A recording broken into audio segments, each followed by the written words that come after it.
reports of fierce battles on the outskirts of the city. The assault comes less than a day after President Goodluck Jonathan attended an election rally in the city. This report reports.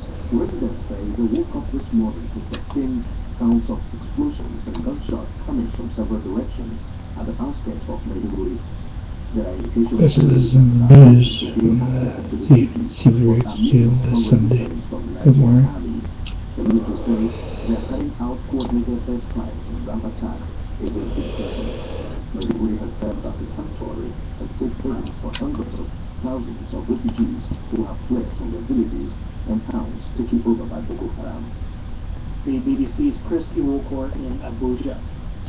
U.S. President Barack Obama is in India for a 3-day visit. He was greeted personally by Prime Minister Narendra Modi at Delhi's airport. Actually, breaking protocol. The two are expected to discuss trade, climate change, security, and nuclear power. Security is tight in the capital. Thousands of soldiers and police have been deployed in the city, along with 15,000 soldiers. These people in Greece are voting today in a general election. Recent polls suggest the left-wing opposition is firmly ahead of the ruling party. The country's crippling debts and austerity programs have become the main issues in this election. And P. Kurosawa has more on how crucial these elections are. They're extremely important for Greeks who have been stuck in recession for 60 years. They want to see an end to austerity. They want to see an end to repeated tax hikes, and they want to see some kind of fruit to the sacrifices that they have been making for all of these years. And that's what this vote is really all about, making that change. And the radical leftist opposition leader of the leader of Syriza, Alexis Tsipras, is bundling all of that literally in his own persona, casting himself almost as a Kennedy-esque figure.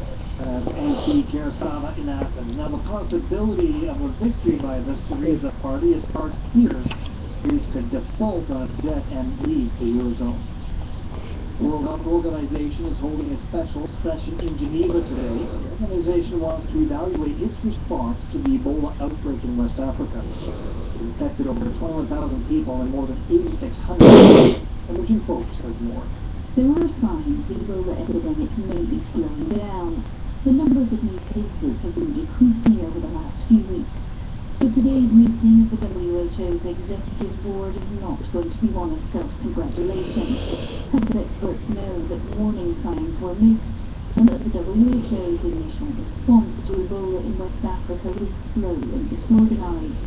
The meeting will assess that response and examine further the development of Ebola vaccines and treatments. The BBC's Imogen Folks reporting. In British Columbia, rescue crews are marveling at how a woman survived 3 nights in the backcountry near Whistler. 21-year-old Julie Abrahamson of Norway disappeared while snowboarding alone at Blackcomb on Wednesday. Police yesterday afternoon search and rescue crews found her in what they call extremely rugged terrain. Brad Stills speaks for the rescue team. It was a very joyous moment. These moments are big for us because we don't get enough of them, quite simply. So to find somebody with a strong spirit that's able to endure the past 3 nights' weather, that's a big win for all of us. Stills says it appears Abrahamson was on the move the whole time she was missing. Crews who found her say she was dehydrated, but otherwise in surprisingly good condition. At the CBC News this hour, I'm Kevin Philpott.